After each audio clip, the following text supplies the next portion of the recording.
So, Patty, where are all the little Seaburns today? They are around the house, and they were on this morning too, and on last night. We all were really loved the service this morning. So people are here, and I texted my brothers in Detroit. I said you should be on our service because, my service is much superior to yours, and Oh, so competitive. Detroit got a mention last night. I don't know if Oh you yeah, noticed that I did notice that. back in uh, back in '43. Mhm. Yeah, we were rioting before anybody. It's just That's right. we got a really good handle on that. So yeah. Let's go around. Maybe say hi to a few people. David Katz is here. Hi, David. How you doing? I'm good, thank you. I've been live streaming because somehow the Skype audio had been a little low on Rosh Hashanah, so I just decided we're gonna live stream everything, which Well, is great. if you were on Skype, no wonder it was very soft because we were using Zoom. No, sorry, Zoom. I'm just, I'm just pulling your leg. I know, I I'm know. glad we had multiple options, so that helped a lot. Great to have you with us. How's the winter setup? You've got quite the setup going on there. Oh yeah. Wow, what is that white orb behind your left shoulder, Bruce? It's a lot of questions. People think it's like a camera system, but it's actually it's a fan. Oh, it's a fan. I thought it was like Yeah, a. it comes up, down, and it pitches and moves. Got it. Everything is good. Very good. Baruch Holiday. Hashem. Beautiful holiday. Thank you. Absolutely. Baruch Hashem. Let's see. Who else we want to say hi to? How are our ushers doing? Lisa Friedberg, how are you doing?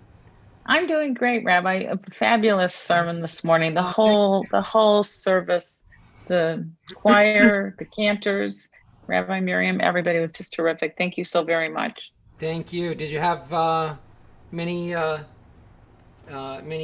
technical issues to work out, or was everything okay? I actually got dropped in part of it, so I had to come back. And then there was just a couple little things that, I could chat with Hillary about that I think worked out. So nothing to complain about, nothing bad. Good. Alrighty. Fun Sorry, for just allowing me to yeah. do it. Okay. Mindy, how about you? Oh, things are great. And just wanted to thank you for the very inspirational, meaningful services, both Rosh Hashanah and today. It's just been wonderful.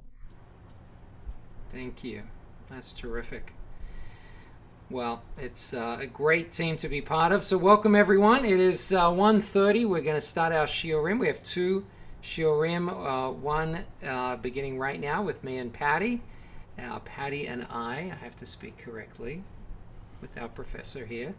And then at about 2:45, we're going to have Rabbi Miriam and Cantor Waltzman, who'll be sharing with us a kind of meditative and healing type session.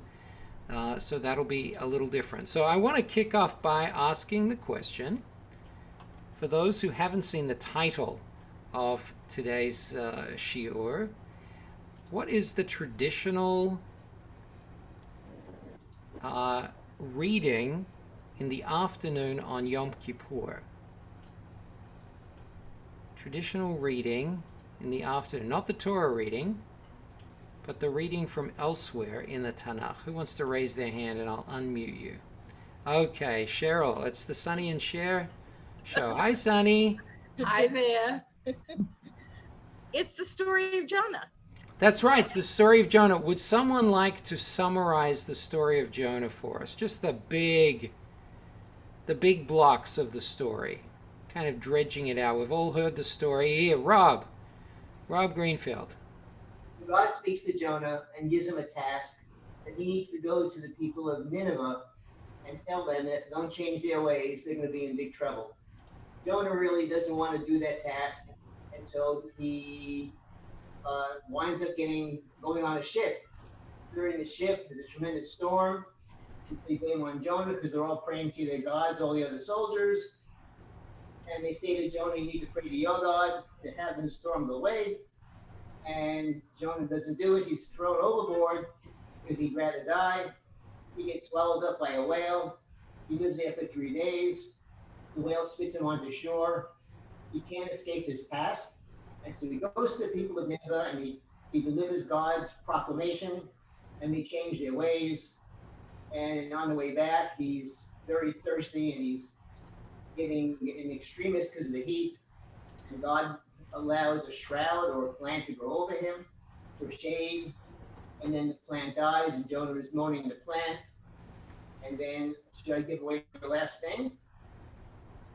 You can give God it asks away. Jonah, okay, you're mourning for that plant, and yet you wouldn't mourn for the people of Nineveh.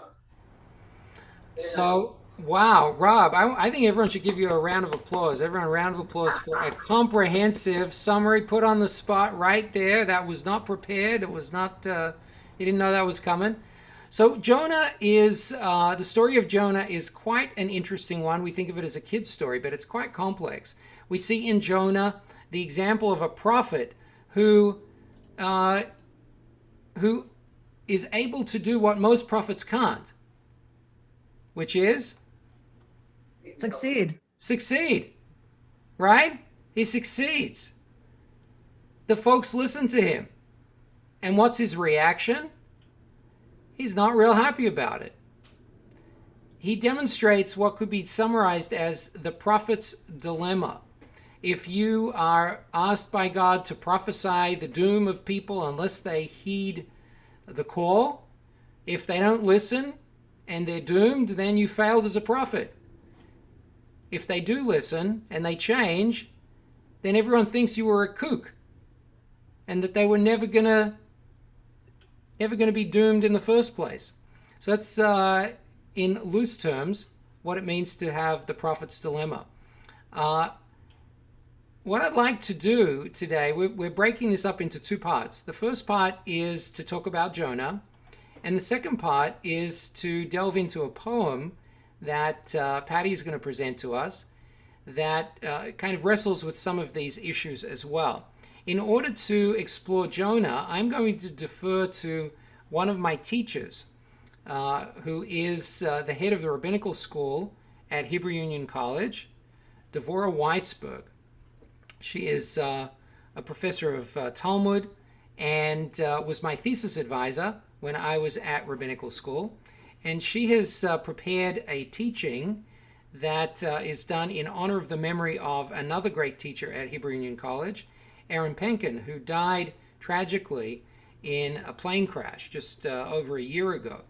And so she is, along with a number of other Hebrew Union College rabbinical school scholars, sharing a Yom Kippur Shiur in honor of his memory. And so as we study Jonah, we remember Aaron Penkin, and I'm going to defer to my teacher. It's about a 17-minute presentation, and I want us to be thinking about this prophet's dilemma and what it can mean for us and for this time. So sit back, and I'm going to optimize for a video clip, and here we go. On the surface, it's clear why the book of Jonah is the ideal reading for the afternoon of Yom Kippur. It tells the story of the prophet Jonah, whom God sends to deliver a message to a community that is behaving very badly. God tells Jonah, "Go at once to Nineveh, that great city, and proclaim judgment upon it, for their wickedness has come before me." Jonah goes to Nineveh and tells the inhabitants of the city, in 40 days, Nineveh will be overturned. Unlike their Israelite counterparts, who ignore the warnings of the prophets again and again, the people of Nineveh take Jonah's warning to heart. The story of Nineveh, saved from destruction by tshuva, repentance, reminds listeners on Yom Kippur that they too can abandon destructive behaviors. Just as Nineveh is saved at the last minute or the last 40 days, we read this story on Yom Kippur to inject a sense of urgency into our final hours of prayer. But a closer reading of Jonah suggests that this short book contains two stories about the opportunity to reevaluate one's assumptions and one's behaviors. One story is that of the people of Nineveh. The other is the story of Jonah himself. And the message of the second story is much less clear than that of the first.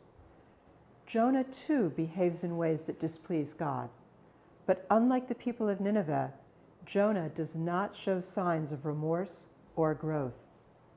He endures a sort of punishment. He finds himself at the mercy of the heat when God causes the plant that was sheltering him to wither. But Jonah says nothing to indicate that he recognizes that his behavior has been problematic. Today, I want to consider the contrast between the people of Nineveh, who accept the warning of a foreign prophet speaking in the name of a God whom they do not know, and Jonah, an individual who cannot fully comprehend the message of the God whom he acknowledges. And I want us to ponder on the question, does Jonah's behavior, as much as that of the inhabitants of Nineveh, have something to teach us about the nature of teshuvah, of repentance? One might argue that Jonah is the most successful prophet in the Hebrew Bible. Like many other prophets, Isaiah, Jeremiah, and Hosea, to name a few, Jonah is sent by God to proclaim divine displeasure and call upon a community to engage in reformation and transformation. Additionally, even though Jonah, unlike other prophets in the Hebrew Bible, does not specify what has driven Nineveh to the brink of destruction, the inhabitants of the city intuit that his warning relates to their behavior. They engage in acts that demonstrate their remorse and cease to do the things that offended God. Accordingly, God forgives them and their city is spared. Now, you might think that Jonah would be a very happy man. He could be held up as the exemplar of prophetic triumph. He prophesied doom, and a large number of people took him seriously and repented. I am confident that if Isaiah or Jeremiah had Jonah's degree of success, they would be ecstatic. And yet, Jonah is a deeply dissatisfied individual. Why? Why does Jonah feel like a failure when by every measure of prophecy, he is a smashing success? Jonah is not the first prophet to express reluctance when chosen by God. We know that Moses responded to God's call by listing all of the reasons that God would be better served by someone else. Jeremiah tells God that he's just too young and inexperienced for this task. But Jonah's reaction goes beyond that of all other reluctant prophets. Jonah doesn't just demur or argue with God. Jonah runs away. Only after his escape plans are foiled by a storm and a very large fish does Jonah agree to go to Nineveh and do God's work. Rabbinic commentaries try to explain Jonah's unwillingness to follow God's instructions. One midrash suggests that Jonah had already had one experience that left him convinced that he was a failure as a prophet. According to this midrash, Jonah had been sent to Jerusalem to proclaim its destruction, but God relented and the city was spared, leaving Jonah feeling like a laughingstock. After that experience, Jonah felt that his mission to Nineveh would only further damage his reputation, so he fled. But even if we accept this legend, Jonah's behavior when the people of Nineveh repent is still hard to understand.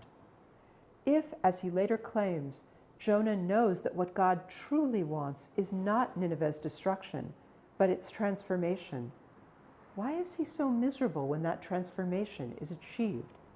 How can we make sense of his words at the beginning of the fourth and final chapter of the book that bears his name? He says, "O God, isn't this what I said to you when I was still back in my own country? This is why I fled from you. I know that you are a compassionate and gracious God, slow to anger and abounding in kindness, foregoing punishment. Please take my life, God, for I would rather die than live." Now, I appreciate that it's frustrating to be given a task only to discover after you put in a lot of time and effort to complete it that the situation has changed and your work isn't actually going to be used. Anyone who has worked through the last 6 months probably has had that experience. But Jonah's work has almost a miraculous outcome. Over 100,000 people and untold numbers of animals, according to the book, survive because of Jonah's quick stroll through the streets of Nineveh. What's his problem? I want to suggest that we consider the possibility that Jonah is disappointed with the people of Nineveh surviving, not because of his non-refundable plane ticket or the number of hours he put in crafting his warning of impending doom, but because he's dubious about the nature of their repentance. Jonah's critique of God reflects his sense of God as a pushover, someone who is too compassionate, too slow to anger, too quick to forgive. Told to proclaim judgment on the city of Nineveh, Jonah predicts the worst possible outcome, total annihilation. God sends Jonah to summon the Ninevites to court, but Jonah sentences them to death without a hearing. To Jonah, the inhabitants of Nineveh are irredeemable, but to God, they're human beings capable of change. Thus, Jonah's disappointment when God accepts what Jonah considers an inadequate display of contrition. In thinking about the book of Jonah this year, I found myself remembering a story the Babylonian Talmud tells of a great rabbi and his executioner. After the Romans outlaw a number of Jewish practices, including the study of Torah, Rabbi Hanina Bentradion defies their order by teaching Torah in public. He's then sentenced to a particularly gruesome death. He's to be wrapped in a Torah scroll and burned at the stake. To make his death slower and more painful, the executioner is ordered to place wet wool pads over Hanina's heart, delaying his death from the flames and smoke. Hanina's students encourage him to open his mouth so that he'll inhale the smoke and die more quickly, but Hanina refuses to hasten his own death. Then the executioner, moved by his fortitude, asks him, "If I increase the flames and remove the wool packs from your chest, will you make it possible for me to enter the world to come?" Hanina agrees to the executioner's conditions. The executioner builds up the flames, removes the wool packs, and throws himself into the flames with the dying rabbi.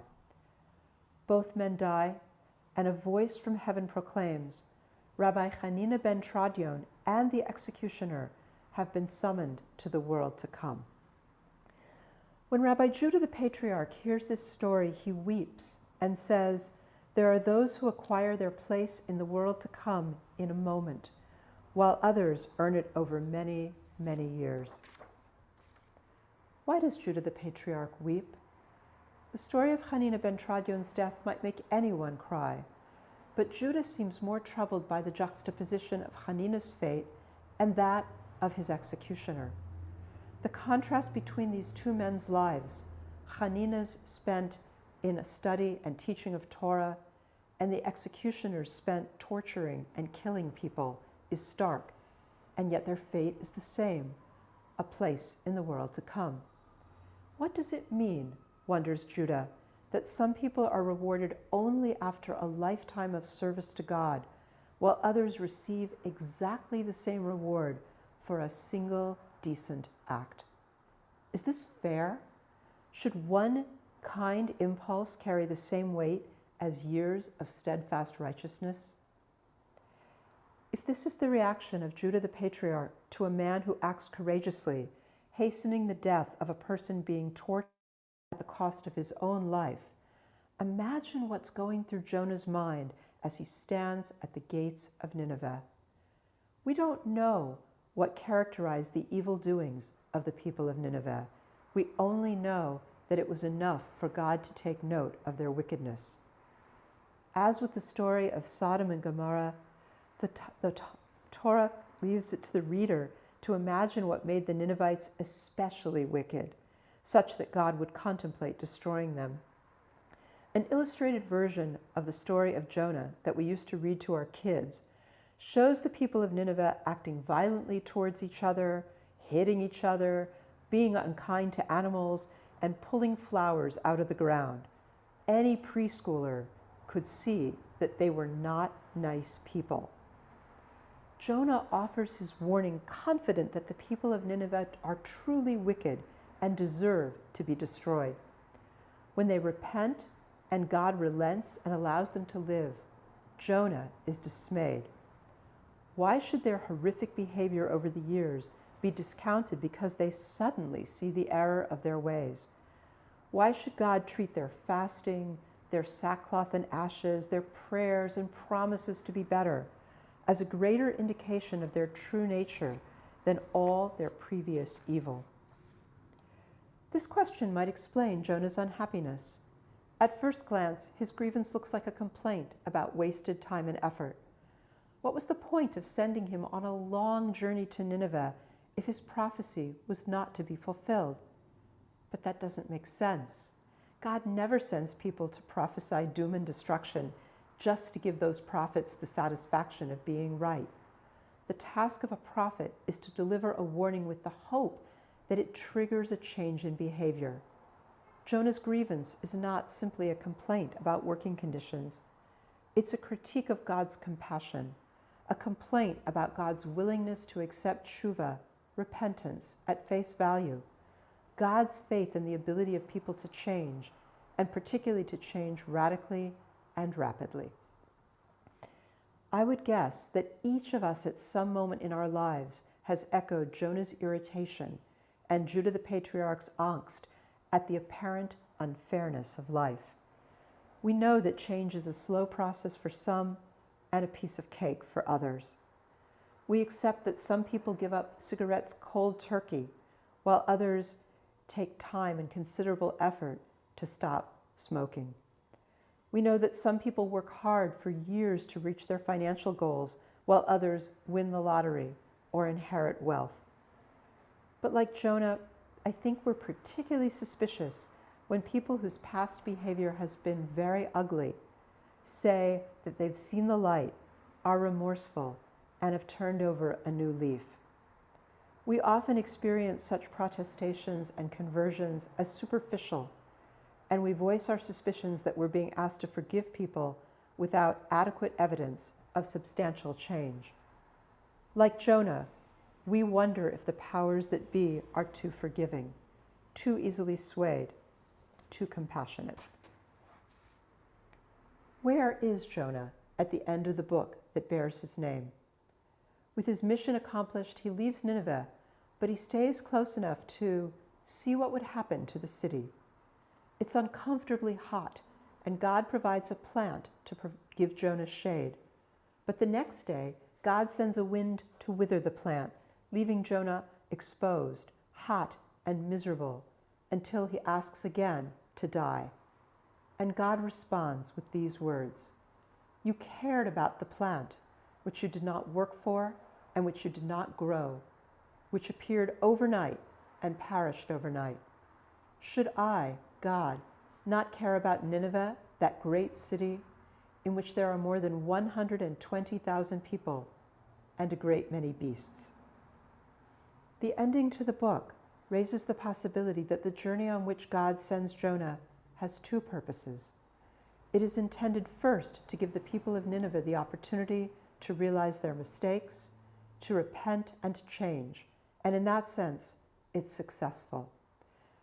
But perhaps this experience is also meant to teach Jonah that to be God's partner, God's human agent in the world, requires us to have faith not only in God, but in the human capacity for change.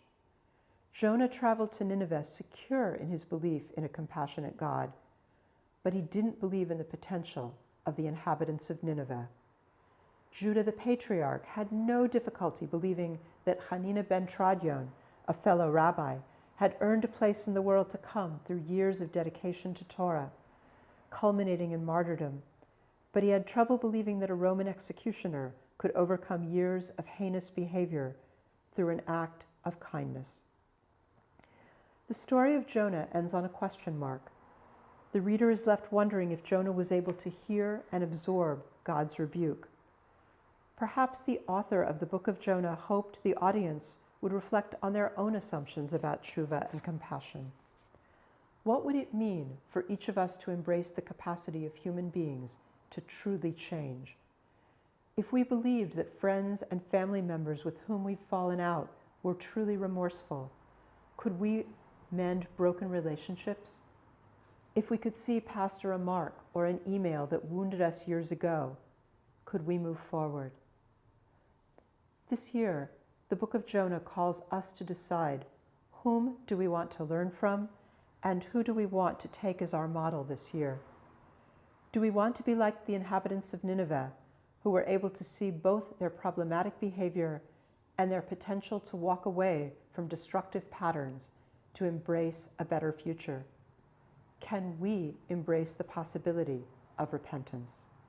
Or are we like Jonah, so caught up in disappointment and cynicism and pain that we can't see beyond the present moment, whether in our assessment of others or in our self-assessment? The closing words of the book of Jonah contain God's commitment to care for and about an imperfect world. The question for us is, can we, like God, find the compassion to see past flaws and to have faith in the future? Gmar Chatima Tova. May each of us write our names in the book of life for a year of possibility. Thank you.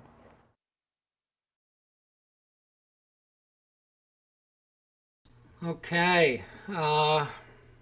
Reactions, comments? Someone like to jump in? Such a great teacher. That was Devorah Weisberg, professor and head of rabbinical school at Hebrew Union College, based here in LA. Amir. Yes. Hi, Rabbi. Beautiful speech earlier today, and along with Rosh Hashanah. Beautiful services. Everything was very nice. Thank you very much. First and foremost. For me personally, what really spoke to me was that the people of Nineveh for Jonah weren't like worthy of attrition.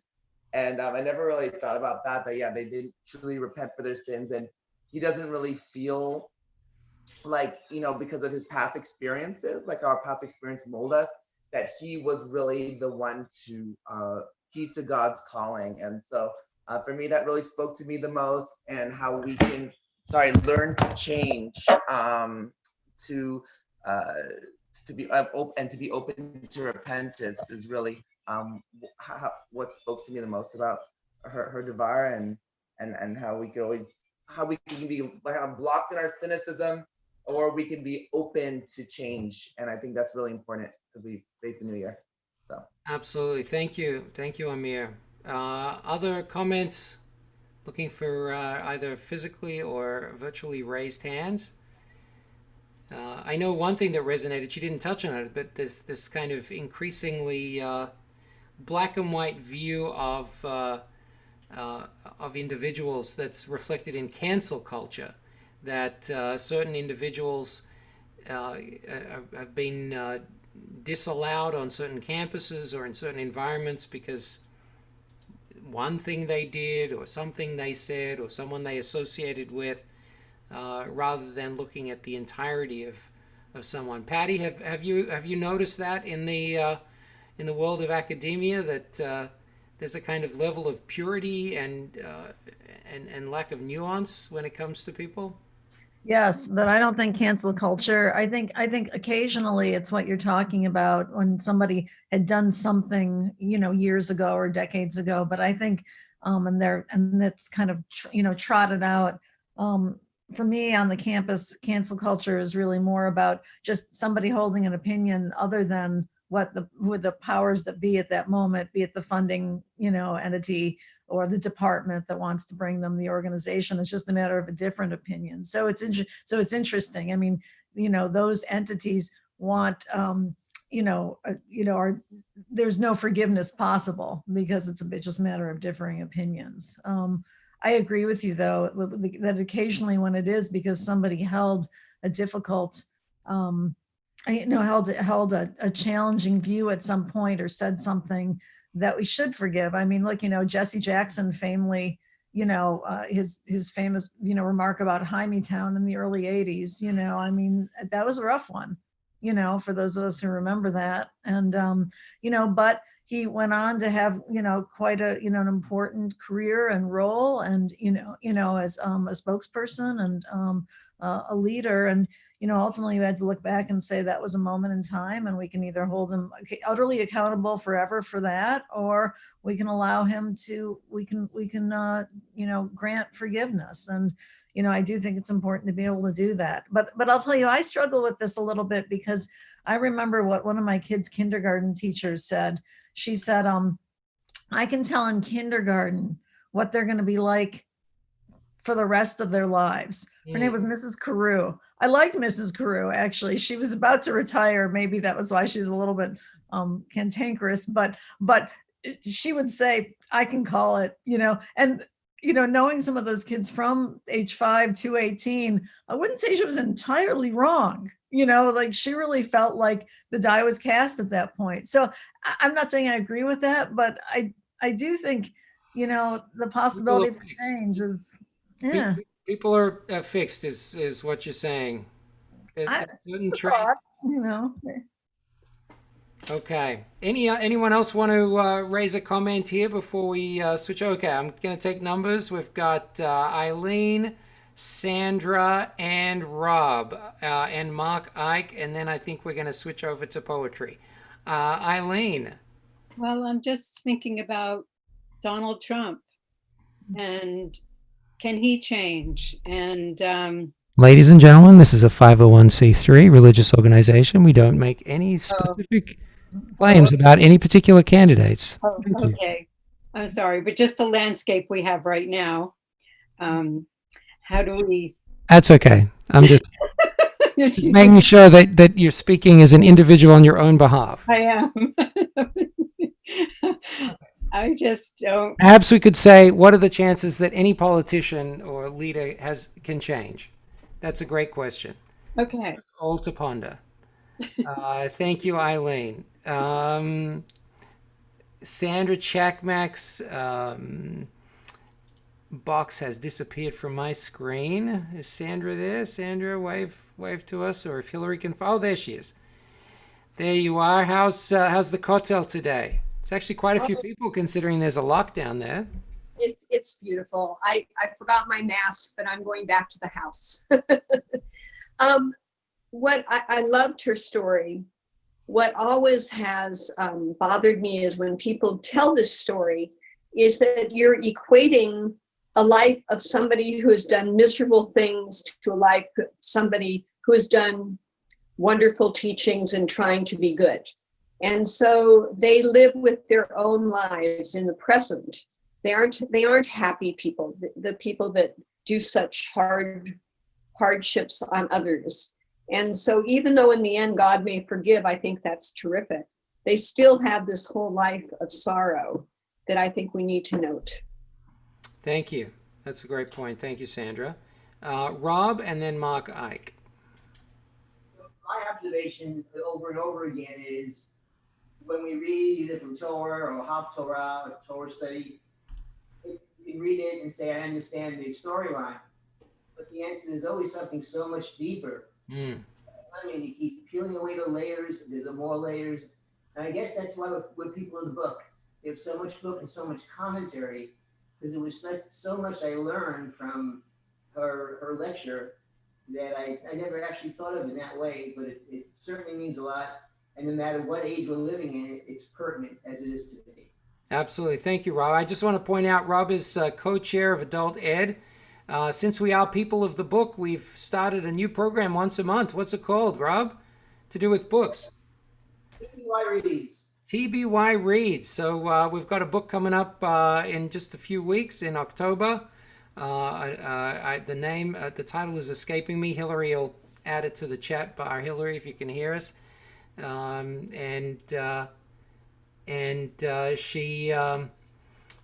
She can help us with that, but it's a wonderful book about actually an African American woman growing up in the Jewish community and what that's been like for her. So TBY Reads, T.B. White reads. Say that 5 times quickly. On Wednesday nights, once a month. Thank you, Rob. Mark Ike.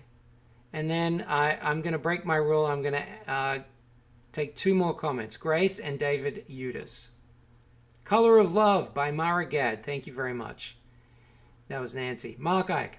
I have always believed that people can change. There's a capacity in every person to change. And my debate with people over this subject went all the way back to the day when my grandmother and I argued, and she said that a leopard can't change her spots. Mm-hmm. And I said, well, I disagree with you, and I would bring up examples of people that I knew.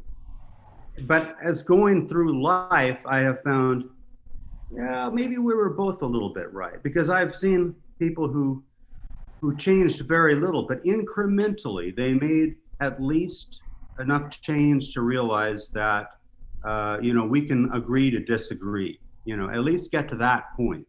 And that at least is a beginning point and a start. And so anyway, that was what I was thinking about when I listened to the speaker. Thank you so much. Thanks, Mark.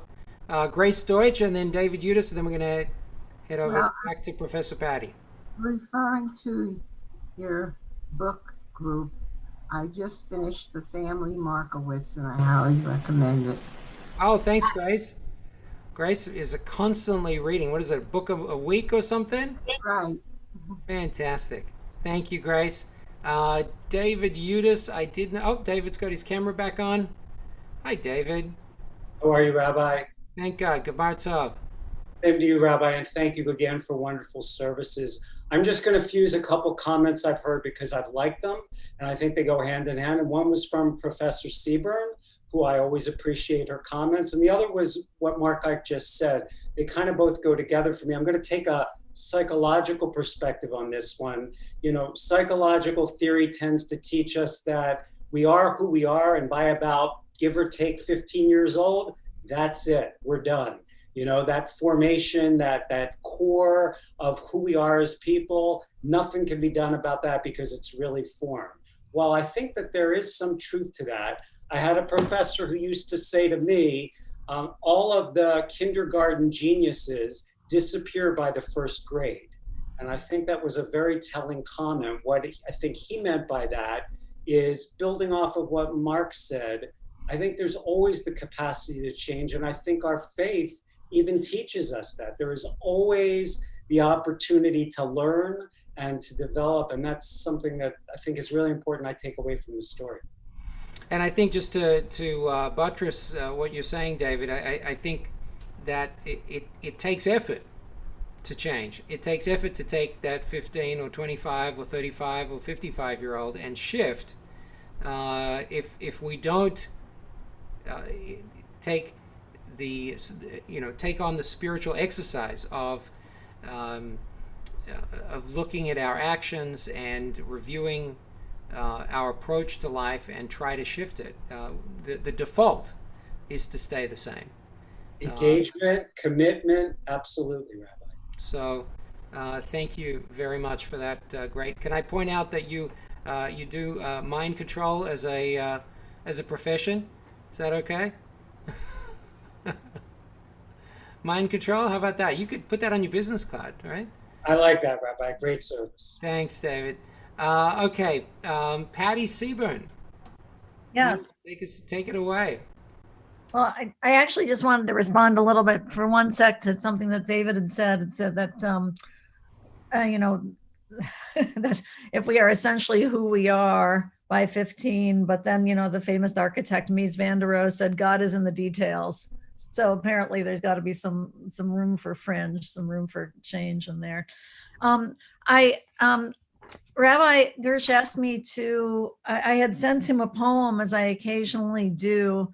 When you're a poet, you are constantly in evangelical mode, and trying to get everybody else to love poetry as much as you do. And so I occasionally barrage our senior rabbi with poems that the implication being that you should like this or you will appreciate this. and he's always so gracious about it. But I sent him this one poem very purposefully because it really made me think every time I read it. It does remind me of the Vidui, of the short or the long, maybe the medium. Maybe we should have a medium Vidui at services every year. It's a poem called Under a Certain Little Star, actually, and that's a more recent translation. When I read it, it was called Under One Small Star by a Polish poet named Wisława Szymborska. And I think it was in 1996, she was actually awarded the Nobel Peace Prize for her collection of poems. I can't really tell, this is a really unusual prize for a poet. Poets get the Pulitzer and the National Book Award. There are categories for that. The Peace Prize is kind of a different, that's a sort of different league. And apparently she lived in a small town in Poland. She died not that long ago, in fact. And I'm told that when the Nobel Prize committee, that they actually couldn't get a hold of her by phone and they had to go track her down. And apparently she thought the whole thing was very pleasant, but a little bit annoying that they kind of had to track her down. So, you know, obviously we're working with her in translation, but I wanted to read you this poem and open it up for discussion a little bit. So under a certain little star. My apologies to chance for calling it necessity. My apologies to necessity in case I'm mistaken. May happiness not be angry if I take it for my own. May the dead forgive me that their memories but a flicker. My apologies to time for the multiplicity of the world overlooked each second. My apologies to an old love for treating the new one as the first. Forgive me, far off wars, for taking my flowers home. Forgive me, open wounds, for pricking my finger. My apologies for the minuet record to those calling out from the abyss. My apologies to those in railway stations for sleeping comfortably at 5 in the morning. Pardon me, hounded hope, for laughing sometimes. Pardon me, deserts, for not rushing in with a spoonful of water. And you, oh hawk, the same bird for years in the same cage, forever still and staring at the same spot. Absolve me, even if you happen to be stuffed. My apologies to the tree felled for 4 table legs. My apologies to large questions for small answers. Truth, do not pay me too much attention. Solemnity, be magnanimous to me. Endure, O mystery of being, that I might pull threads from your veil. Soul, don't blame me that I've got you so seldom. My apologies to everything that I can't be everywhere. My apologies to all for not knowing how to be every man and woman. I know that as long as I live, nothing can excuse me, because I myself am my own obstacle. Do not hold it against me, O speech, that I borrow weighty words and then labor to make them light. So this poem is, it uses a strategy the poets called anaphora, which is the repetition of a certain phrase over and over again at the beginning of lines. And if you sort of think back, you can recognize that she begins with, she uses more of sort of a conceptual anaphora. She says, my apologies, may the dead forgive me forgive me, pardon me, truth, do not pay me too much attention, endure, O mystery of being, my apologies. So you can hear that, she's not using exactly the same praise, but obviously the beginning of each line has some sort, the formula of it is contrition. And I think what's interesting about this poem, and Rabbi and I were talking about it a couple of weeks ago, in part is this sort of sorry, not sorryness of the poem, which is to say, my apologies to those in railway stations for sleeping comfortably at 5 a.m. I'm sorry that you're there and I'm here, but I'd still rather be here than there, right? And pretty much every line has that that sort of implication. My apologies to the tree felled for 4 table legs. I'm sorry that a tree was sacrificed to make something that we use in civilization, but I'm a writer, I need that table. So over and over again, these lines indicate that sense of sorry, not sorry, which I think is very interesting. It really comes down to what I regret, but I could not do any differently. And I think that's very interesting. So that's perhaps why I sort of see this as a vidui. It really is about contrition, but it also asks, the poet says, what could I do differently? This is my life, and this is my role. This is my place in the universe. I think that, there are certain lines that move toward a kind of a greater earnestness away from that sorry, not sorry. Yes, obviously there's humor, and there's a lot of humor in her poetry. Soul, don't blame me that I've got you so seldom. There is that gesture toward a greater spiritual commitment. So anyway, and the final line is really a gesture to another poet, and I just feel the need to point out because of what I do.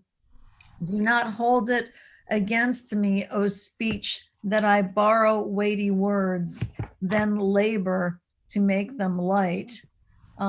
This is a pretty close reference to a poem by Yeats called Adam's Curse, where he says, a line will take us hours maybe, yet if it does not seem a moment's thought, our stitching and unstitching has been naught. So that I borrow weighty words, then labor to make them light. So anyway, that's why I showed Rabbi this poem, and I guess I'd like to open it up. Rabbi, if you want to elaborate, or to anybody else. I'm happy to open it up to comments. David Phillips was the first hand I saw up. Are there any other hands going up? People want to jump in? Scott Siegel, Grace Deutsch. Alrighty, so David Phillips, please take it away. The last line is the least. No, the last line is the most unsorry line. That struggle to take weighty words and make them light, at least from my perspective, if not the core of poetry, it's a really important piece of creating poetry. So if she had stayed in the more I'm sorry weight of each of these lines, it would have ended up with me going, why aren't you going to kill yourself? But it ends up saying, with the last line is almost, I was going to say a joke, but it's a reversal to some extent of the I'm sorry, I'm not sorry, to the side of the I'm not sorry. For me. Absolutely. Thank you, David. Who else we got, Rabbi? We got Scott Siegel. Oh, hey, Rabbi. Hey. Can you hear me? Okay. Loud and clear. It's really beautiful, Professor Seaburn. Really remarkable. So much to unpack. It reminds me, some of this is sorry, I'm satiated. This is who I am. I am that bird in the cage that just stares at the spot. On the other hand, as I hear this, it's not who I want to be. I don't want to just be flatlined and observing things. I want to have self-awareness. I want to recognize what's out there, what I'm seeing and changing. And so, so much of this is just ratcheting up for me, hearing things that can numb us in life. But this is the time of year that we're supposed to really self-evaluate, and that's sort of a human condition. It's one of the things I love about Judaism, the high holidays, is to evaluate ourselves. So it's really deep messaging. I am my own obstacle. Great. Thank you, Scott. Grace Deutsch. Well, she's evidently a very good poetess, but I feel she's very depressed. That's what I came away with. That she was internally depressed. That's all I wanted to say. Okay. You felt a kind of melancholy in there. Thanks, Grace. Jeff Margolis. Hi, Jeff. Hi. Shana Tova. Shana Tova. It's good to see everybody. Patty, thank you for bringing your background and erudite capabilities to us. I saw this differently, perhaps, than Grace just talked about. I saw this as essentially an unapologetic apology for being mortal, contrasting back to Jonah. But what you have is all of these things that she's apologizing for, that she knows cannot be controlled by humans or are an affliction of the human condition. And she basically says, I observe these things. I'm still pretty much content with a lot of the things that go on in my life. And at the end of the day, I guess the skill that I have is I know what I can't do, I know what I can do, and I'm good enough to write about them. A sense of self-awareness and comfort in one's own skin.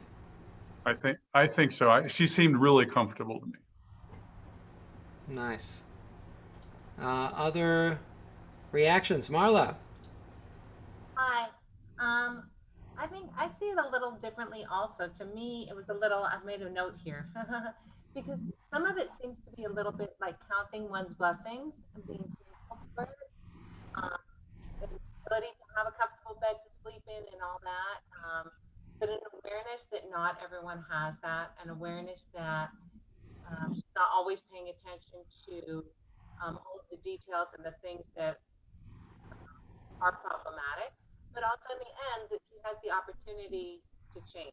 She realizes that it's something she can work on. Thank you. Patty, did you want to share one more? Oh, looks like Barbara's being very polite with her official hand up. And yeah, I just have a little addition to kind of stringing along on some of Jeff's comments and some of the others as well. I think there's something here about, yeah, I could do something about this and that, and yeah, that's not right, but I'm not doing anything, or I'm not changing because of all these things that I recognize that could be causing pain or problems. But I would add that it's kind of to me, an idea that there's something maybe that each of us can do, I guess, is kind of what struck me about it. That it's, you only have so many opportunities to actually impact the world, instead of just saying, yeah, I can't do much about this and that. And with her, as Jeff pointed out, it's her ability to write the poem. But I think it's saying something a little bit broader than that, about looking for opportunity, or have opportunity comes to you. You don't have to look for it. It comes to you.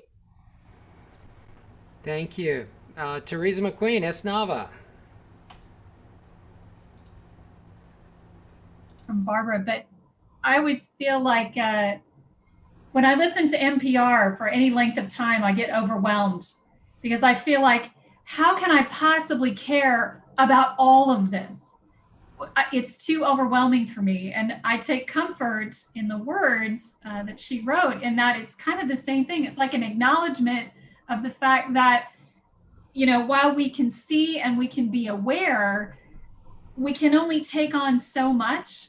And we need to focus on not only what we can do, but what we can see. So that acknowledgement of, yes, I know it's there. I acknowledge it. It has value. It has impact. But this is what I can do. This is how I can impact my small world and the small world around me. That's kind of how I saw it. Kind of act local, think global. Yes. Yeah. Thank you. Amir.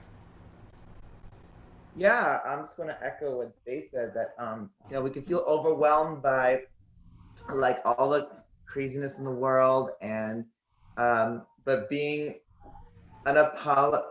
being unapologetic to what you know you can do to make a positive impact is also very important. That I kind of got from this poem, that yes, I feel horrible that the coffee table came, you know, had for a tree had to be deforested in order to make it, but that you know, we have to, you know, align our values with what we feel is most impactful to do tikkun olam, to make a positive impact in the world. And kind of what you're saying in Devar about what we control and what we can't control, I think it kind of connects to that a little bit too, because yeah, you can hear so many bad things going on in the world, and kind of like, where am I supposed to, you know, focus my energy on? But if you find what's most meaningful to you, and you make sure you can, that's where you find that opportunity, like you were saying, to make an impact and not feel bad about it, not be apologetic, but know that we are capable of change. I think that's what ultimately how the poem ultimately spoke to me the most. So. Thanks, Amir. Sophia Zaslavsky. Yes, hi. Hi. What comes to mind is the prayer of Saint Augustine. Grant me the serenity to accept things that I can't change, courage to change the things that I can't, and the wisdom to know the difference. Nice. That'd be good for a sermon. Thank you. Sydney Clavat.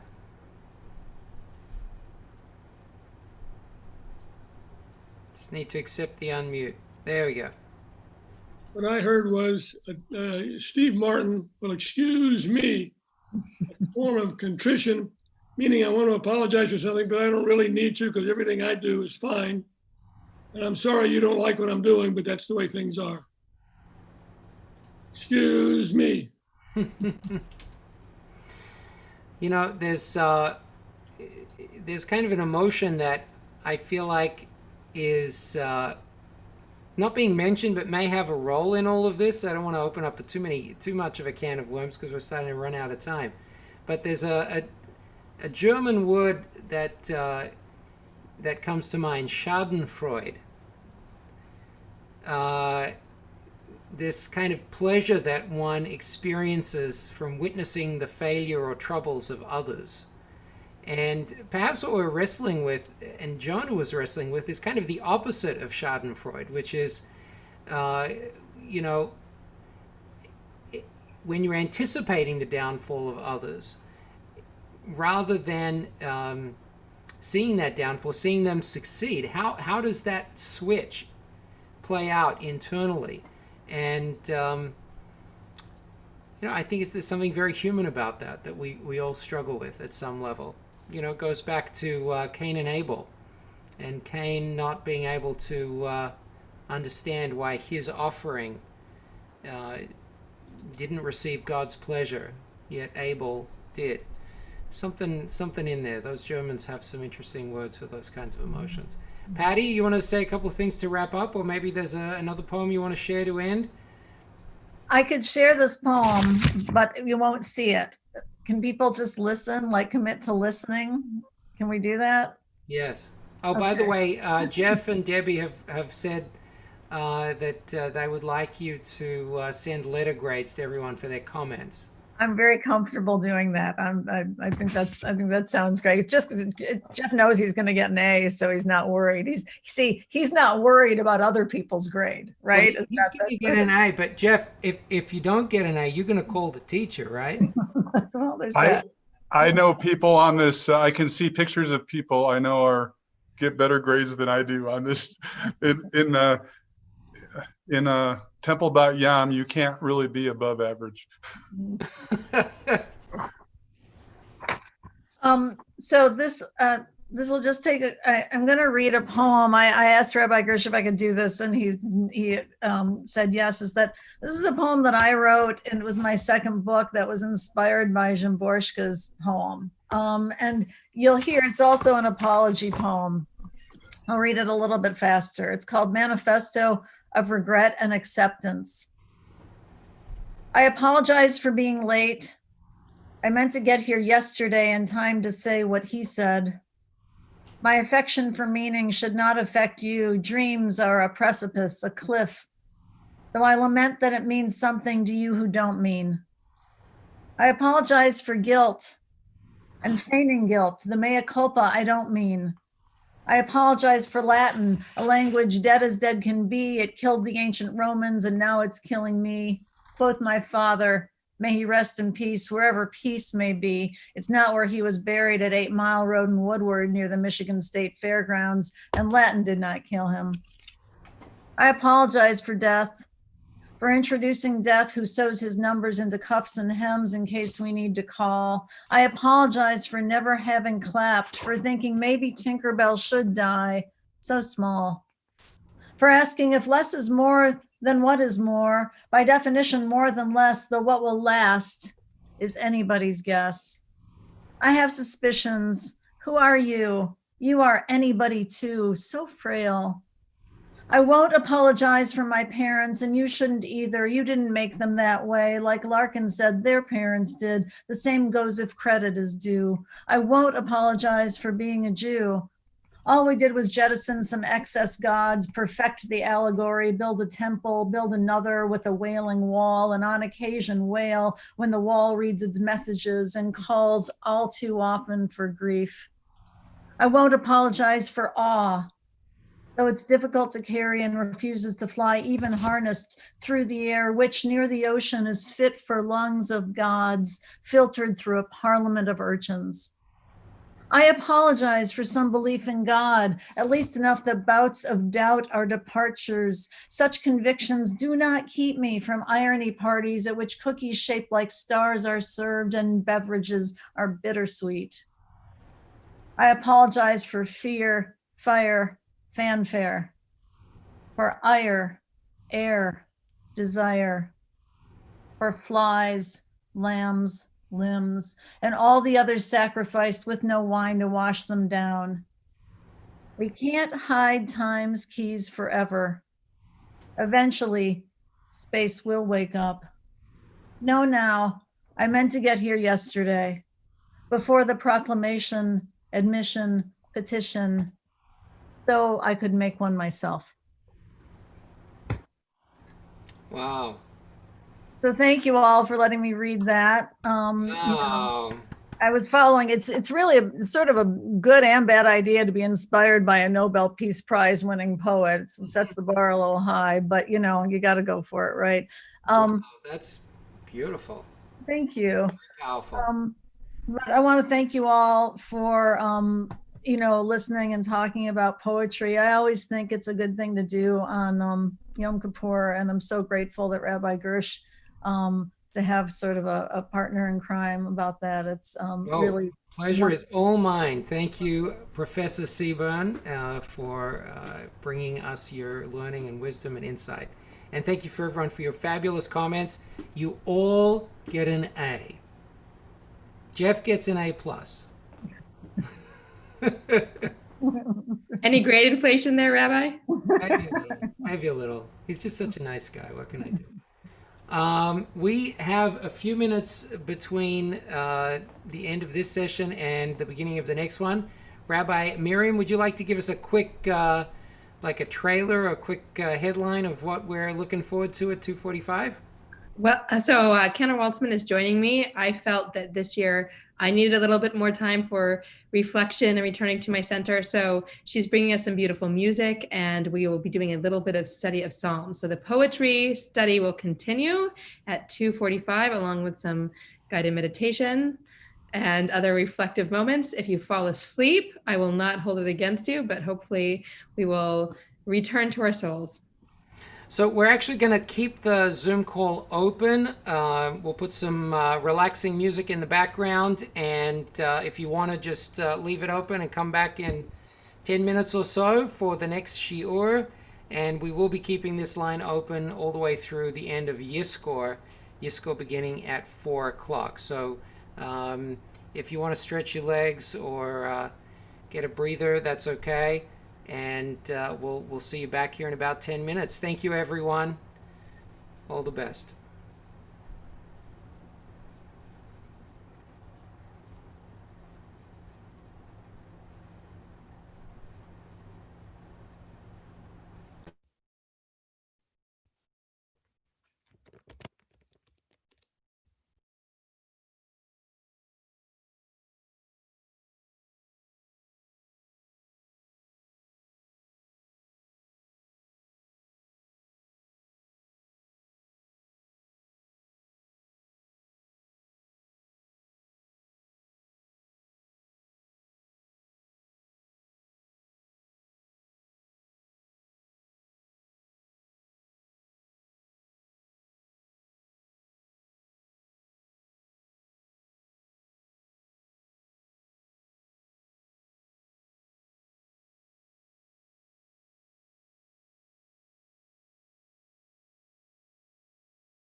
Gemar Chatima Tova.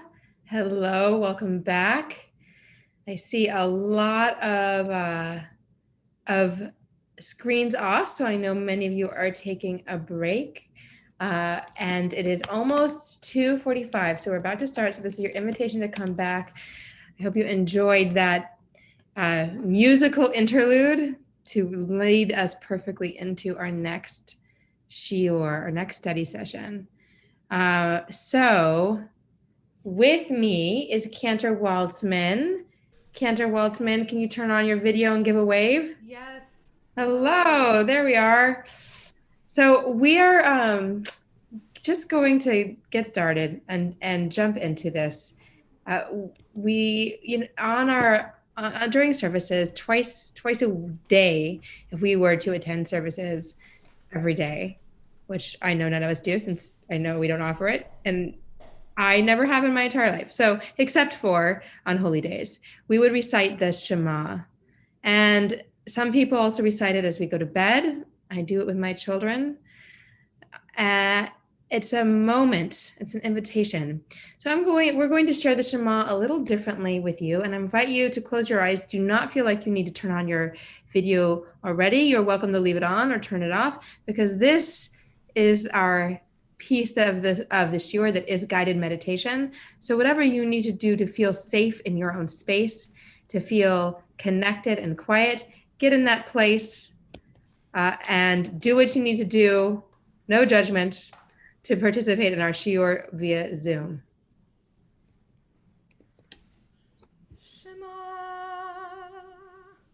Listen to the voice of the world, the sounds around you. Israel, our Jewish people, separate apart from another as we observe this holiest of days, can you still hear our people? Can you sense the space we're creating that we are all a part of? Adonai. The God of Israel. Eloheinu. Our God who binds us together even when we are apart. Adonai. Yud-Hey, Vav-Hey, the ineffable God, eternal presence that suffuses the universe and lights up our souls. Can you hear Yud-Hey, Vav-Hey beckon? Because Adonai is one.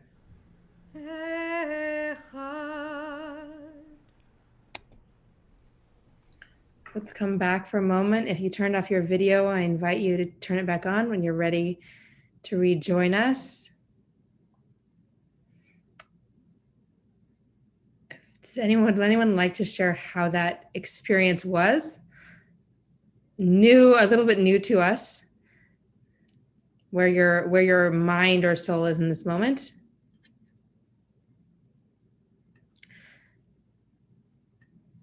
Lauren says calming.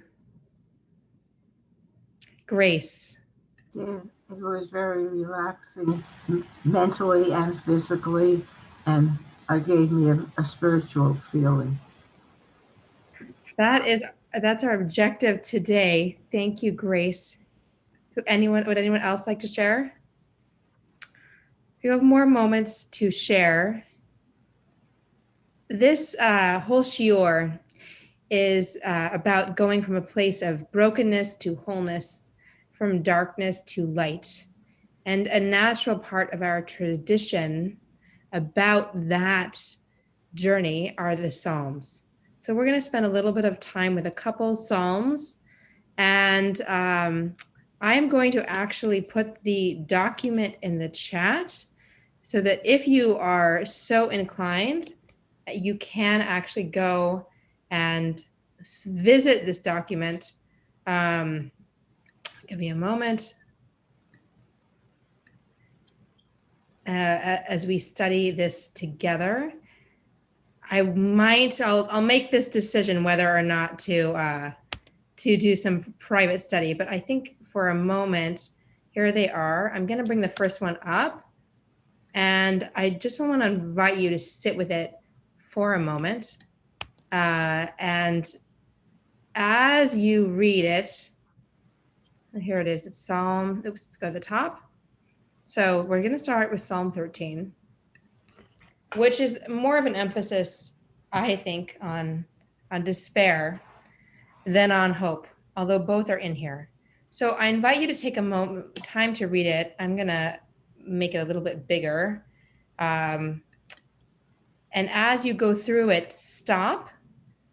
Whenever something hits you, something powerful in a good way or powerful in a negative way, stop and examine that feeling. Why is it hitting you that way? And then we're going to come back and read it as a group and discuss it as a group. But for right now, take some time. You can make, if at the top of your screen, you can make the image bigger. You can zoom in and zoom out. You can zoom to a higher percentage to make it bigger so that it works, so you can see a little better if that's helpful. I'm also going to try and zoom in a little bit here. Here we go. All right.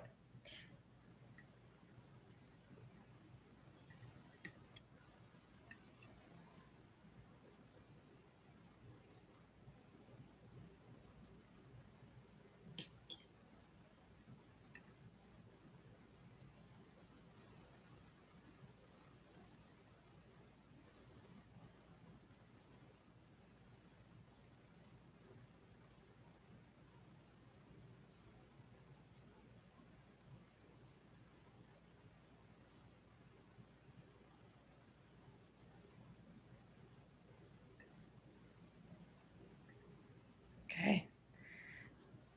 Give me a thumbs up if you're ready to read together as a community. And give me 1 more minute if you need more time. Okay. A couple people need a little bit more time. A couple people are ready. We'll give it a couple more seconds. Okay. For the conductor, a psalm of David. How long, Adonai, will you forget me forever? How long will you keep hiding your face from me? How long will I keep taking counsel alone with anguish in my heart all day? How long will my enemies rise up over me? I'm gonna pause for a moment there. Does anyone have a reaction to that part of the psalm that you are comfortable sharing? Greg, is that a hand raised? All right, Greg Snyder. So there's two things. One, I'm kind of curious as to who the conductor is. But the other thing I think is more important is wondering about God hiding his face from me. And not even Moses got to see God's face. So why would David be so special to be granted to be see God's face? Why would anybody? If Moses is denied that, what expectation do any of us ever have of seeing God's face? I want to give a little bit of context, but I want to hold your comment, Greg, and on the other hand, as I share this on the one hand, which is the hiding your face is a metaphor that we see throughout Psalms and throughout Tanakh, the Hebrew Bible, for God turning away from human beings or feeling inaccessible to human beings. So that said, I still think that your reflection of how could we ever see the face of God? How could we be deserving of seeing the face of God captures an emotion that is real here. What is the metaphor of God hiding God's face say to you? Does anyone else have a reaction to that metaphor of God turning God's face away?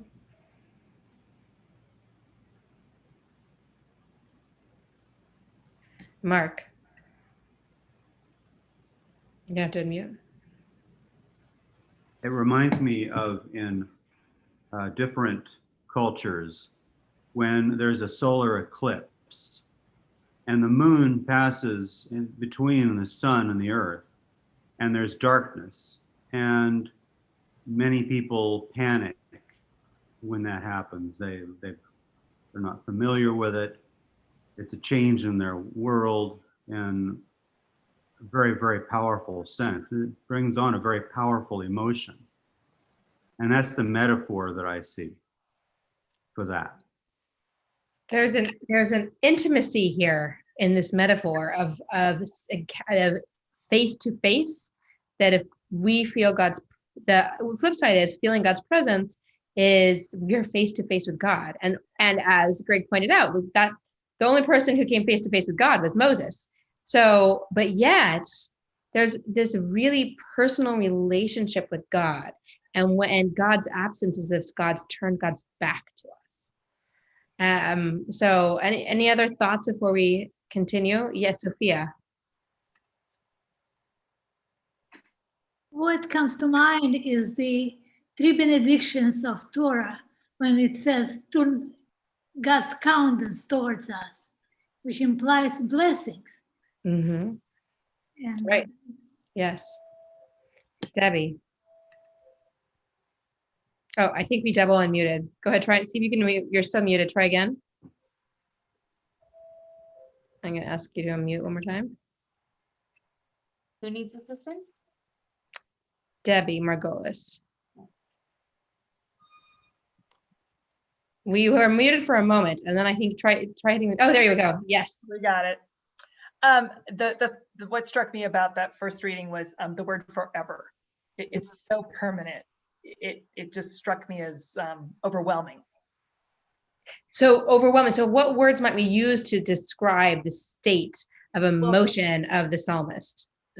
When you're talking about forever, it just, I don't know, will you turn to me forever? That to me just struck me as, there's no recovery, almost what we talked about in the last session. It just is so permanent.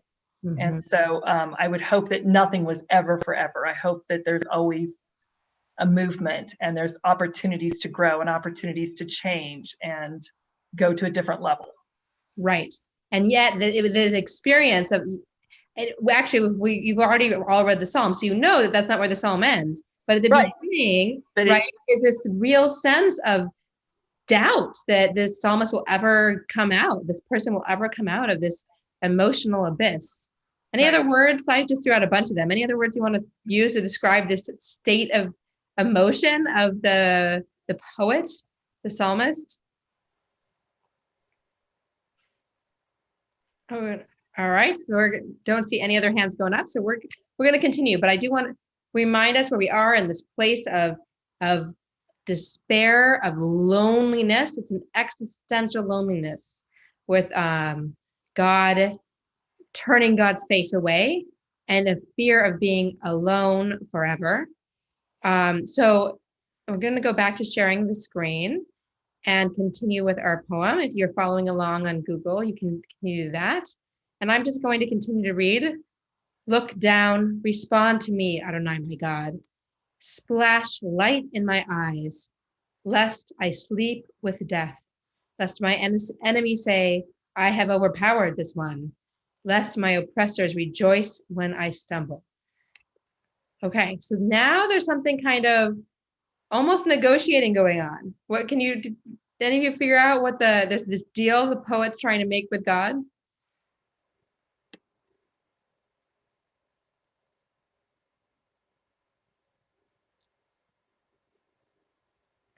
No? We've been joined by Mark, go ahead.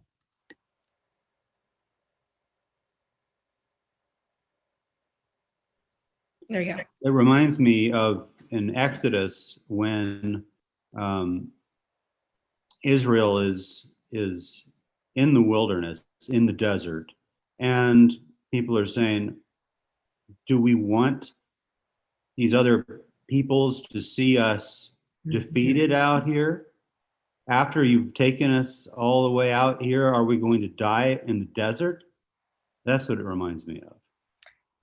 Yeah, so there's a similar kind of like logic that we even saw this last week's Torah portion, Ha'azinu, where God says, I'm not going to destroy all of you because I don't want the other nations to say that God had no power. So here is the human being saying, don't make my life too miserable because other human beings are going to doubt the power of my God, which is interesting. It's not a negotiation that first of all, so it's not a negotiation that we use nowadays, because perhaps one reason is our God, the one God, is the God of now the three monotheistic Western religions of Christianity, Judaism, and Islam. So there's no longer a competition for which God will win.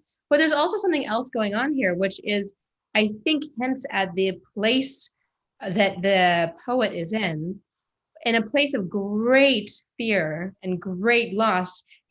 Even people who don't believe in God, find themselves negotiating with God. If you save this person's life, I will then do this. And that tells us something about the emotional state of the poet. And I'm not going to ask you to raise your hand, but I wonder if anyone in this shiur has been in that place. And it's not a place that lasts, right? It actually, although the psalmist is so worried that it will last forever, we do need to continue and keep living as human beings. And you cannot continue to exist in that place of real deep despair, one would hope. So let's continue. As for me, in your chesed, in your covenantal love, I trust. My heart rejoices in your victories. I will sing to Adonai how you have splashed me with love. So what do you think has happened here? Has there been a change? And what change, Eileen? Well, the last one was a feeling of people reveling in you're not doing well. Mm-hmm. And then this one is more that people are happy for you when things are going well for you in your life. So who is happy for whom in the end here, do you think? The person, I don't know if I can explain it.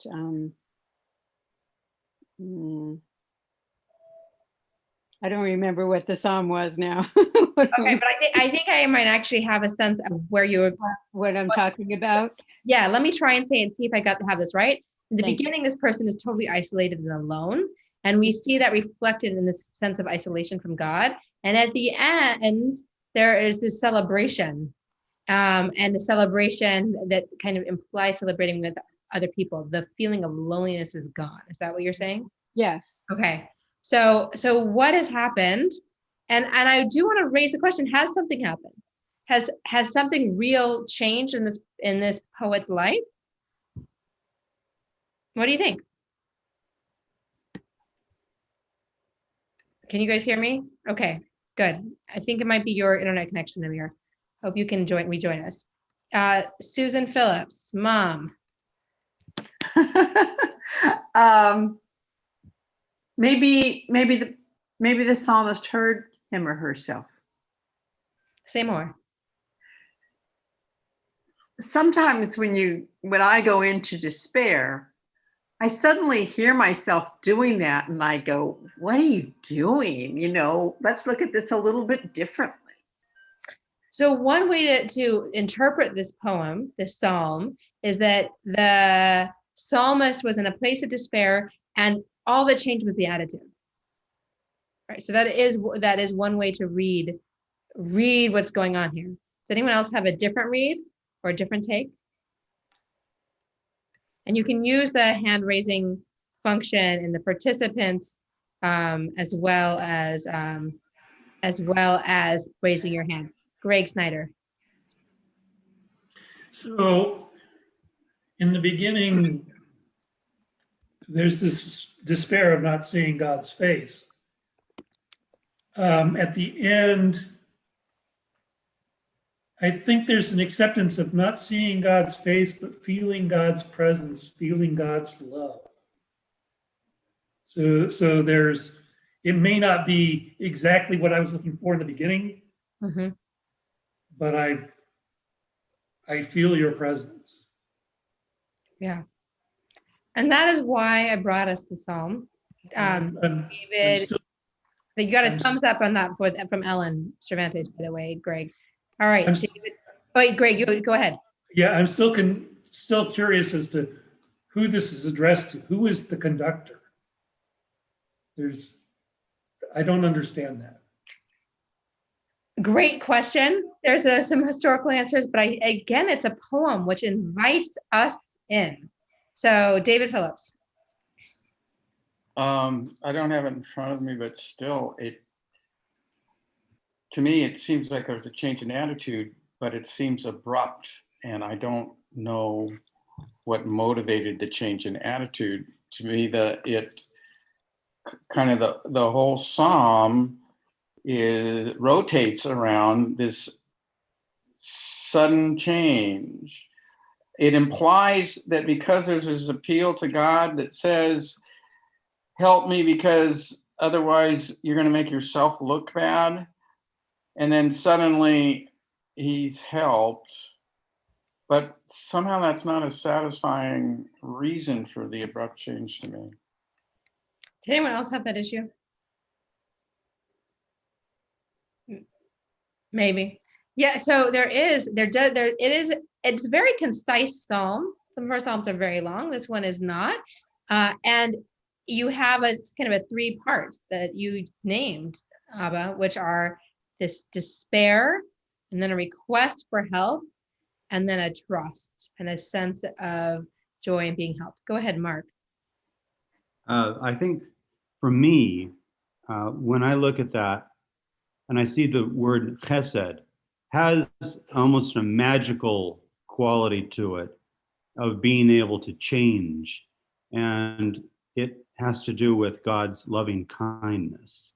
And that in itself is a very, very deep thing, because, so much of what we suffer in this life existentially, sometimes, there's almost, it defies logic sometimes how we can change and how something will happen and we'll see something differently. And it's difficult to put your finger on exactly what it is that caused that to happen. But I believe that it is God that works in our life to do that. But that's my comment. So what you saying is actually in conversation with what Susan said, which is she talked about how she had this moment of insight of hearing herself, and you talk about Tara, we're talking about an abrupt transition that what comes from this potentially from God, this sense of loving kindness, chesed.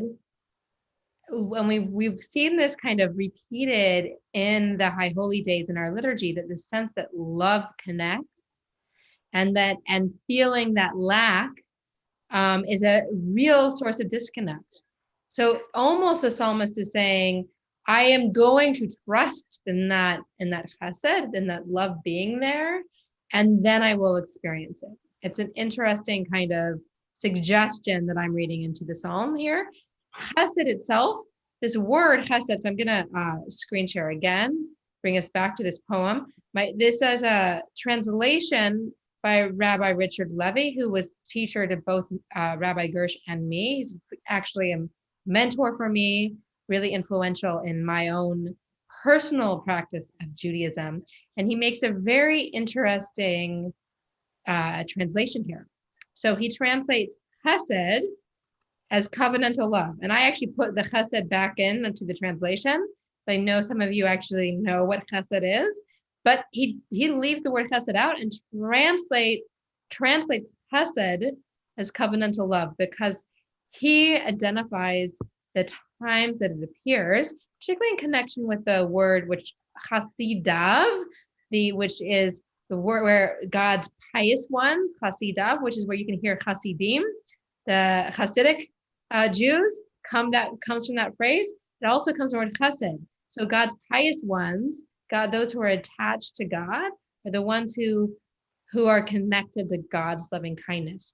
So in that, Richard Levy sees an implication that chesed is covenantal. Well, what does that mean? What does a love being covenantal mean? Does anyone have a thought or an answer for that? Helen, is your hand raised? Can't tell. No, okay. Any thoughts? Nancy, and then Jeff. What's been striking me as we've been looking at this is that the notion that sometimes you want something you particular, and what you get is not what you asked for, but it's what you really needed.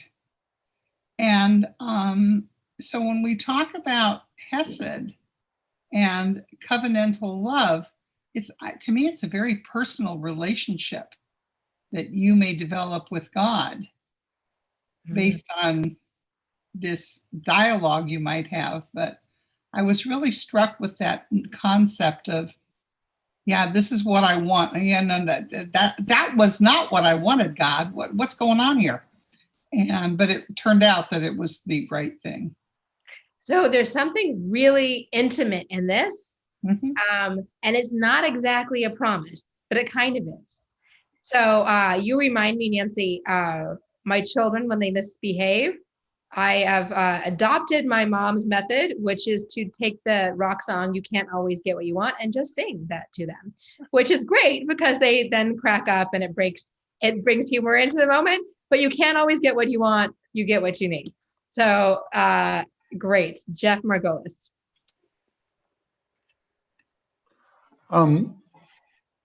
So I guess I read this psalm as the loneliness of leadership. Going back to Greg's question to the conductor, but what I see here is an expression of I need you. People look upon my performance. Every victory is your victory. Every loss is your loss. You made a covenant with us as a people that you would bring us forth and you would lead us. And when I can't find a direct connection to that support level, I'm in distress and I don't have anyone to help me. I don't have anyone else to talk to because people are counting on me. But at the end of the day, I remember that we have your blessing and your love and your kindness, and I shouldn't doubt because you'll do what you do when you do it. There's a lot in what you just said there. Two main things I want to lift up are this interpretation of covenantal love as with the entire people. So Nancy talked about this relationship that's really this kind of personal relationship with God. And also we have covenantal love as part of our covenant with God as a people, which is kind of what Ve'ahavta is all about. Although the word used there is different. It's ahav instead of chesed. So, but there's also, you picked up on the top here, which of the very start of the poem, which is who sings it according to the poem itself. So here we have a psalm. So I went too far. That's the wrong one. So that a psalm of David, who was king of Israel, our second king. The king that united us. And I love how you connect that real loneliness of leadership with the loneliness in this psalm, and that there's still this, and then there's a connection there between David's experience and the leader's experience and the promise from God to the entire people, that by carrying an entire people on one's back, a leader has a need and a trust that he does have a partner, or she does have a partner in God to help see us through, and see the leader through, and see the people through. Really, thank you, powerful. Ellen, also, and to answer the question about what does covenantal mean, being member of a club, and it's like that's for the Jews sometimes what it is too, that we are part of this Jewish people. But I want to raise this question. I've been talking a lot about God. And in fact, this entire shiur is going to talk a whole lot about God. And yet, not every Jew believes in God. And many of us who do believe in God have times in our life of real doubt and lack of belief. And so I want to invite this question as we look at this next psalm. What if you were to replace God in this psalm? If you were to reread the psalm or rewrite this psalm, what would that be? What do you mean, or would you like to mean when you say God? So I'm going to quote someone who's on this call. My dad often says to someone who said he doesn't believe in God, well, tell me about the God you don't believe in. And then we can start talking. So my question really is, what is the God that you do want to believe in? If you take the word God out, what is it that you feel that you could connect to in that moment that we discover at the end of this previous poem about connectedness and a feeling of love and not being alone, of being carried and of rejoicing. So let's look at this next one. I think this is going to be our last one. Don't think we'll get to the third psalm. So I do want to get to the next piece of our shiur. So here are all Psalm 30. And this time I'd like to invite anyone who would like to read and we're going to do it by like the double break. So read until you hit the double break. Would anyone like to be a reader for us? Just raise your hand, and Cantor Waltzman and I are trying to call on you. Okay, Nancy. A psalm, a dedication, song for the house of David. I will raise you high, Adonai, for you have pulled me up, and you have not let my enemies rejoice over me. Adonai, my God, I cried out to you, and you healed me. Adonai, you brought me body and spirit up from Sheol. You have kept me alive that I should not plunge into the pit. Thank you. So first of all, you should know what this Sheol business is. It's the afterlife pre-current, as in the past 2,000 years or 2,300 years, ideas of the afterlife. So the first idea of the afterlife in Jewish tradition is this idea of a pit, and it means death, and it means something that's incomprehensible, and it also means in the Psalms despair. So you have this idea of being down in a dark place, explored through this metaphor of Sheol and the pit. So the poem is starting in a different place. It's starting, what would be the mood or the feeling of the person in the piece that Nancy just read for us? Who thinks they can kind of paraphrase how that person, that poet, is feeling?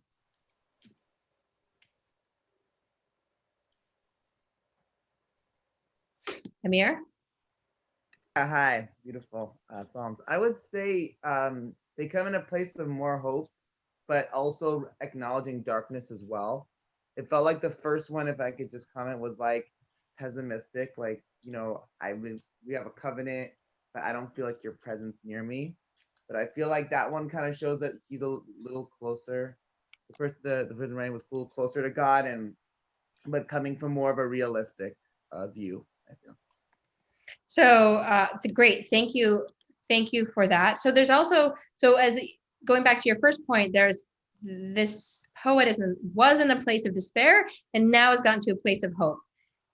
There's a real idea of like this reward that God has done this for me. God has healed me. God has saved me. And so now I want to invite these questions of doubt and reinterpretation. So for some of us, this might be an actual experience that you have felt, but I'm wondering how you might reinterpret this poem or reread this start. If you were to take out this idea of a God that directly rewards and directly heals people, then how might you reinterpret this start of this psalm? So let's just sit with it for a moment.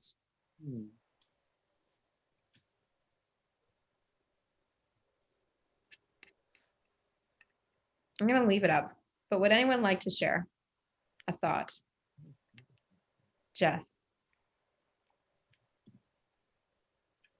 Well, trying to respond to your question, Rabbi, if you pulled out the concept of God in a sense, and rewrote it. You're challenging yourself, and you're saying, it's up to me to raise myself up to the standards of God. It's up to me to do what I need to do to heal myself, and to keep my body healthy and my spirit vibrant. And I'm going to partner with you in concept, but it's up to me to self-determine. So the sense of responsibility that is not in the psalm, but if you take God out of it, then you are reading that in, that there's an expectation of human beings here, or of the poet. Is that right? Yes, I was trying to respond to your, how might you reinterpret it? Great. Anyone else have a different reinterpretation or a response? Mark? For me, the line that I really look at here is, in the evening crying moves in, but in the morning song. And I love that. And it just reminds me of there was a song that many years ago said that the darkest time was just before the dawn. And for me, I get a sense of that here. Lovely. Any other thoughts? Lee. Yeah, hi. So whenever in my college, whenever I've led a service, I always get a little weary using the word God, because some people just don't believe in God. Some do, some it's a little less black and white.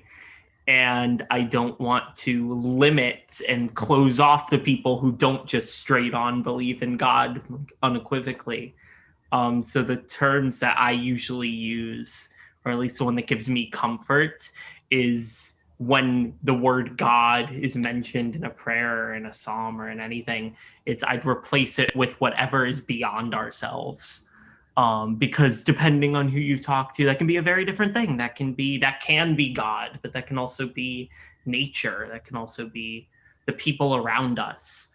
And I think that's a very comforting feeling, and a lot easier and more graspable thing, at least in my world. So when I think about at least this psalm, about what I'm asking for and the questions of just asking and healing, yes, a big part of that is what was said. I forget who said it. I'm so sorry. About the idea of it is a part of the self, but it also can be the things around us. That I do ask friends to console me in times of trouble. I do go to nature when I need to meditate. So I think it's all of that. At least that's how I envision it. Great. Thank you guys for stretching yourself, because in fact, the psalm itself does not reject this really personal relationship with God. It's very imbued there. And I think that in conversation with what Jeff shared, and with what you just said also, Lee, there is this idea that giving gratitude to God is recognizing actually the power of something beyond us, beyond myself in my life. And that I don't have, I'm not the determinator of everything in my life. And for those things that are worth celebrating, and those things that are blessings, and those things where I felt that transition, I think that actually we need to do both, right? We need to be able to find ways to take responsibility, to have accountability in our lives, and to try and reach for that action of godliness. And at the same time, be invited into a sense of wonder and gratitude. And that is the invitation, I think, that I experience in the Psalm. So I'm going to we're going to finish reading it and then close up this piece of our shiur. So will take us through the last piece. Sing to Adonai, members of the covenant. So again, Chasidav. Give thanks to God's holy presence, for there is a moment of your anger and a lifetime of your favor. In the evening, crying moves in, but in the morning, song. So I'm going to stop there in that line that Mark pointed out to us. Another way of using Psalms in a meaningful way is actually doing what Mark has done, which is picking out those lines that speak to you. Because the whole of our tradition and the whole of the Psalms need not do this. But what brings you to that space of holiness, of connectedness, of feeling that chesed, that loving kindness surround you, whether you name it God or other human beings, connectedness, that which is beyond us. And I think those are all true words for God, for those who believe, but also the word God can be offense and alienation for some people. So I want us to invite us to beyond that at the same time as we explore a moment of faith. So Cantor Waltzman, are you ready? Can I turn it over to you? I am ready. I'm going to share a song with everyone right now that fits the theme that we just discussed about keeping the faith when it's challenging.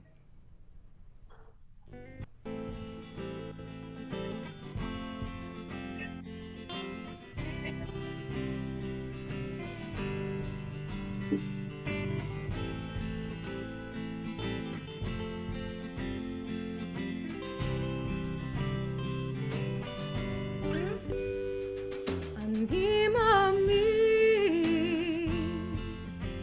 באמונה שלמה, אני מאמינה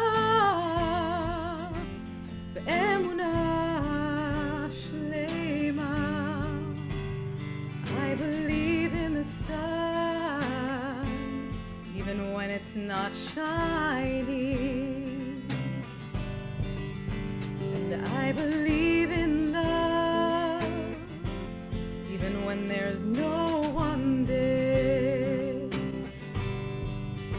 And I believe in God, even when He is silent. I believe with perfect faith.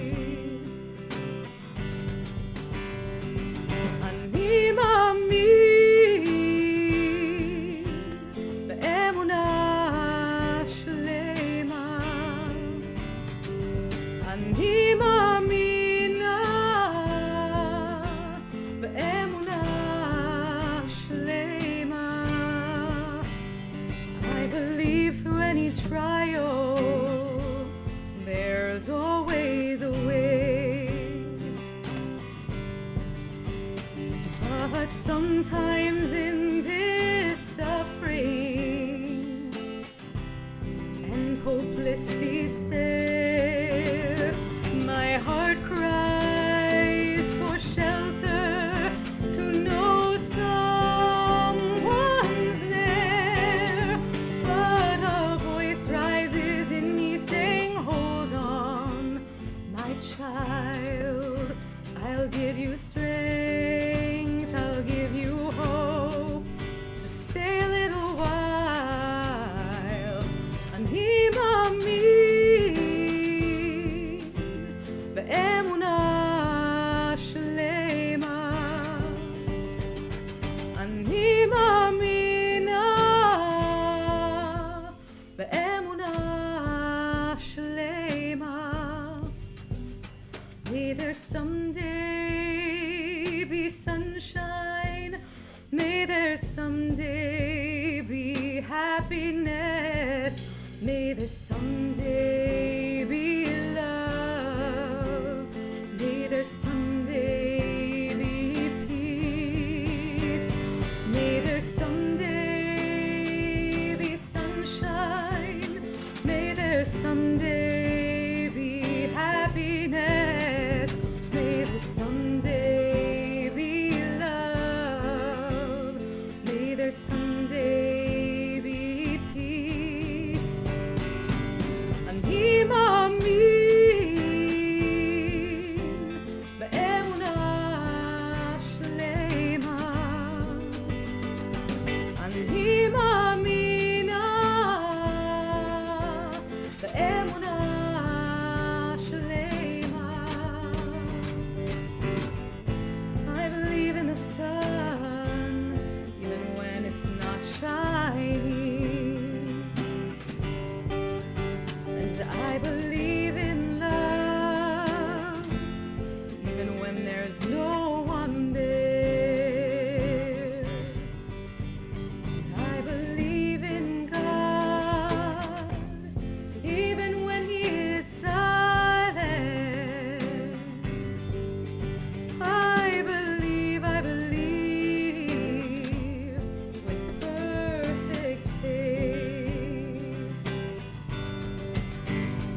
someday be peace. V'imru amen.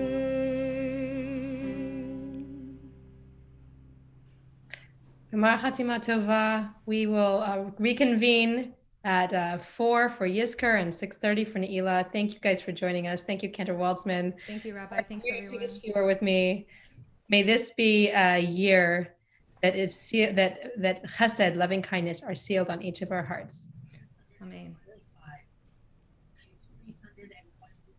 All right, everybody, we're going to go ahead and we're going to stop the Zoom link. Give yourselves a break. Yizkor service will begin at 4 p.m. So we'll see you guys in about a half an hour.